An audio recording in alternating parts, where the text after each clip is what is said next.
देखिए strain energy हमारा क्या हो गया कि हाफ पी इंटू एक्स हो गया, और फिर हमने इसका फॉर्मूला क्योंकि लोड से निकाला है, और फिर आपने सारा चीज़ रख के u square into sigma square 2e into v से आ जाएगा।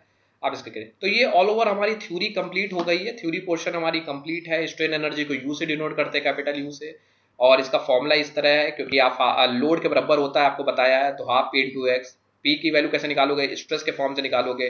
स्ट्रेन कैसे निकालोगे, आप यहाँ चाहे तो ये कर सकते हैं कि यहाँ dx कर दीजिए, चेंज इन एक्सटेंशन, कितना चेंज इन एक्सटेंशन हुआ, तो ये होता है आपको मालूम है कि d change in length upon L is equal to क्या होता है, आपको मालूम है सिग्मा अपॉन कैपिटल ई।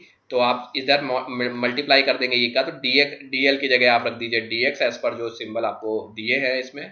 तो आप dx की वैल्यू निकाल लेंगे, सिग्मा की जगह p बाई ए रख देंगे, तो आप पूरा फॉर्मूला जब आप पुट करेंगे तो u is equal to sigma square 2e into v. तो आप देखिए न्यूमेरिकल कैसे सॉल्व होते हैं उनके ऊपर चर्चा करते हैं। एक न्यूमेरिकल है, जल्दी जल्दी इनको देखते हैं कि एक रॉड है 150 सेंटीमीटर लॉन्ग है और डायमीटर उसका 2.60 is subjected to axial pull 20 kilo Newton.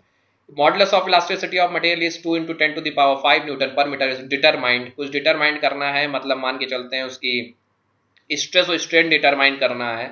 तो देखिए हमें मालूम है कि जो भी, पहले तो एक चीज सॉल्व करते वक्त ध्यान रखिएगा कि आप एक ही जैसी यूनिट बनाए सब जगह।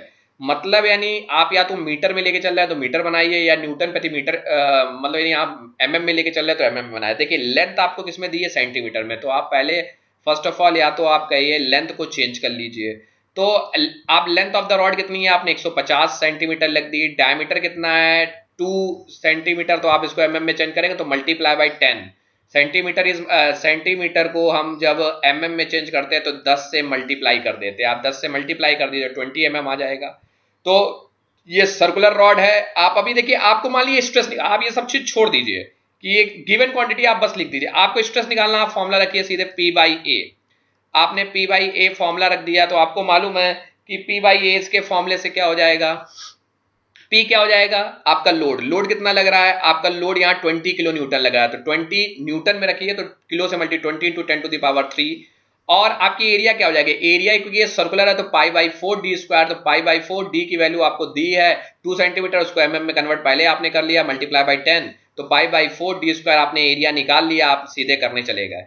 अब मान लीजिए इसकी स्ट्रेन निकालनी है, तो आप बिल्कुल सिंपल बात है, आपको देखिए कुछ लोग क्या करेंगे, change in length upon original length निकालेंगे। भाई चेंज इन लेंथ आपको दिया नहीं तो कैसे निकाल लोगे, तो आपको दूसरा फॉर्मूला बार बार हम बताते हैं कि मॉडुलस ऑफ यंग मॉडुलस का फॉर्मूला क्या होता है, E is equal to stress upon strain. Stress आप निकाल चुके हो अभी ऊपर, आपको मॉडुलस ऑफ मटेरियल, आपको इलास्टिसिटी दी हुई है कितना, 2 into 10 to the power 5 newton प्रति एमएम स्क्वायर।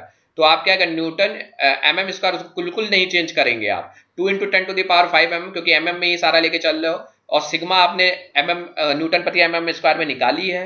आप रखोगे तो स्ट्रेन की वैल्यू निकाल ले। अब कोई कहे मुझे इलॉन्गेशन चाहिए, तो स्ट्रेन जब निकल आया तो स्ट्रेन इज इक्वल टू क्या होता है, change in length upon original length.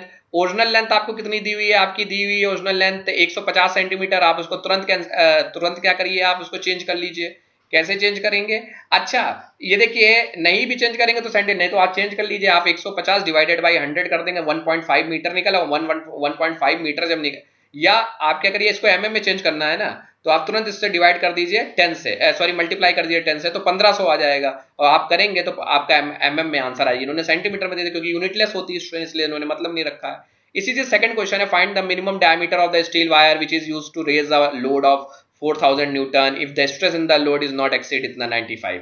मतलब आपको होता है मेगा, पहले तो एक शब्द बता दें, यहाँ पे 95 मेगा न्यूटन, मेगा होता है 10 टू द पावर 6, इसलिए कंफ्यूज मत होइएगा।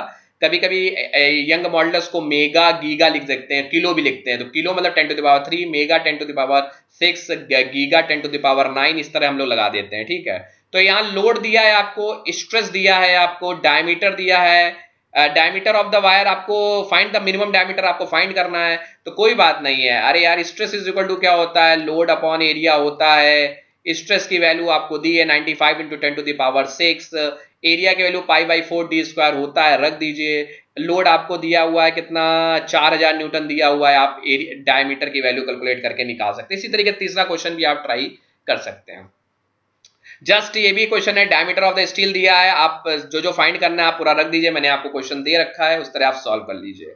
लेकिन याद रखिएगा यूनिट एक जैसी मान के चलिएगा। आपको एमएम में लेना, देखिए जैसे यहाँ पे सेंटीमीटर स्क्वायर है तो सेंटीमीटर को आपने कन्वर्ट करने के लिए 1/100 मीटर स्क्वायर इस तरह करते हैं, तो आप उसको यूनिट एक समान रखिएगा। कोशिश ये करिएगा जो मॉडुलस ऑफ इलास्टिसिटी की यूनिट होती है उसकी जैसी यूनिट बनाइएगा, मतलब वो न्यूटन प्रति एमएम में दिए तो एमएम सारा बना लीजिए, वो न्यूटन प्रति मीटर में दिए तो सब मीटर बना लीजिए, ठीक है, तो उसको कोई दिक्कत नहीं होता। तो ये भी क्वेश्चन आपका हो जाएगा, कोई दिक्कत नहीं है, बिल्कुल मैंने इजिली वे में दिया है, आपका हो जाएगा। तो ये भी इसी तरीके का क्वेश्चन है, इसमें फैक्टर ऑफ सेफ्टी लगा दी है। फैक्टर ऑफ सेफ्टी होता क्या है बेटा, ratio of ultimate stress upon working principle, जो सबसे ज्यादा स्ट्रेस होती है उसको लेते हैं। लेकिन ये अपने सब्जेक्ट में था नहीं, लेकिन हमने इसलिए यहां से आप समझ लीजिए फैक्टर ऑफ सेफ्टी कहीं पूछ दे तो ultimate stress upon working stress जो होती है, मतलब मैक्सिमम स्ट्रेस अपॉन जिसके ऊपर तुम वर्क कर सकते हो। एक होता है बहुत मैक्सिमम बात करना हो, एक जिसपे तुम एग्जिस्ट कर सकते हो, तो maximum stress upon working stress. तो फैक्टर ऑफ सेफ्टी की लिमिट कभी कुछ नहीं होती, जीरो होती, तो 4 सॉरी मतलब यूनिट लेस होता है। तो इसके फैक्टर ऑफ सेफ्टी दिया है, वर्किंग स्ट्रेस अल्टीमेट स्ट्रेस आपको दिया होगा क्वेश्चन में, वर्किंग स्ट्रेस आप फाइंड कर सकते हैं। तो जिसके ऊपर हम काम कर सकते हैं वही स्ट्रेस हमारी वर्किंग स्ट्रेस होती है। तो कभी फैक्टर ऑफ सेफ्टी दिया है और तुम्हें अल्टीमेट स्ट्रेस दिया है तो आप वर्किंग स्ट्रेस निकाल सकते हैं। तो फैक्टर ऑफ सेफ्टी का बस इतना ही रोल है आपके यहाँ, नहीं तो बहुत काम आता है जब हम डिजाइन करते हैं मटेरियल को, तब बहुत काम है। तो इसी तरीके ये भी क्वेश्चन हो जाएगा आपका। ये एक बहुत क्वेश्चन, ये बहुत देखा गया है आपका 12.8 क्वेश्चन में कि इस तरह के क्वेश्चन बहुत आते हैं। मैं आपको बता दे रहा हूं इसलिए समय दे रहा हूं इस क्वेश्चन में कि इसमें क्या है बेटा कि एक axial pull of 3500 newton is acting on the bar consisting of 3 length as show in the figure in the Young model is इतना। अब आपको यहाँ पे स्ट्रेस बताना है, इस सेक्शन सारे सेक्शनों की अलग अलग स्ट्रेस बतानी है और टोटल इलॉन्गेशन बताना है। अभी इसी तरीके का आपको एक हमने थ्योरम बताया था टोटल इलॉन्गेशन। तो स्ट्रेस देखिए आप एक एक सेक्शन को बड़ा समझिए। पहले की स्ट्रेस क्या होगी, पहले की स्ट्रेस होगी सुभाष सर P/A1, बिल्कुल सही है। P1 कितना लगा 35,000 और A1 कितना हो जाएगा, इसकी एरिया आप सीधे लगा दीजिए 35,000 अपॉन एरिया, सीधे लग गई, क्या दिक्कत है। आप किसी को चेंज करना चाहे तो चेंज कर लीजिएगा, आप सेंटीमीटर को चेंज करना अब देखो यहाँ 20 सेंटीमीटर है, उसको mm में कन्वर्ट 10 से मल्टीप्लाई कर दीजिए बाई 2 सॉरी ये लेंथ है तो आप π/4, आप यहाँ सेंटी तो यह 2 × 10 कर दीजिएगा, तो सेंटीमीटर को आप mm में कन्वर्ट करें क्योंकि मॉडुलस ऑफ आपकी इलास्टिसिटी कितनी है, मीटर mm में है, तो आप सारे चीजें mm में कर लीजिए। और इलॉन्गेशन की क्या हो जाएगा P/A L1/A1। अच्छा यहाँ पे क्या है, मॉडुलस ऑफ इलास्टिसिटी सबकी सेम है, तो यहाँ E1 E2 E3 नहीं करोगे आप, यहाँ पे क्या करोगे सिग्मा 2 भी आप ऐसे निकाल लोगे P/A2, तो P फिर रखोगे आप कितना 35,000, A2 आप π/4 d² से निकाल लोगे, सिग्मा 3 भी इसी तरीके निकाल लोगे। और इलॉन्गेशन क्या आपको बताया था, चेंज इन लेंथ, पूरा इलॉन्गेशन क्या हो जाएगा DL1 plus DL2 plus DL3 हो जाएगा। DL1 कैसे निकालेगा अब DL1 के लिए एक हम तरीका बता दे रहा है। DL1 के लिए आप क्या यूज करोगे, आप यूज करोगे स्ट्रेस, मतलब पहली स्ट्रेस अपॉन E, पहली stress upon E multiply by L1। Stress आप निकाल चुके हो, E आपको क्वेश्चन में दिया है, L1 आपको ये दिया हुआ है, L2 ये दिया है, L3 ये दिया है। आप पूरा इसको सॉल्व कर लेंगे टोटल। बहुत इंपॉर्टेंट क्वेश्चन है, कभी कभी सॉल्व करने के लिए देता है, तो ये हमने करा दिया, ठीक है। इसी तरीके एक बहुत अच्छा ये सुप्रीम पोजीशन थ्योरम है, इसको कहते हैं हम सुप्रीम पोजीशन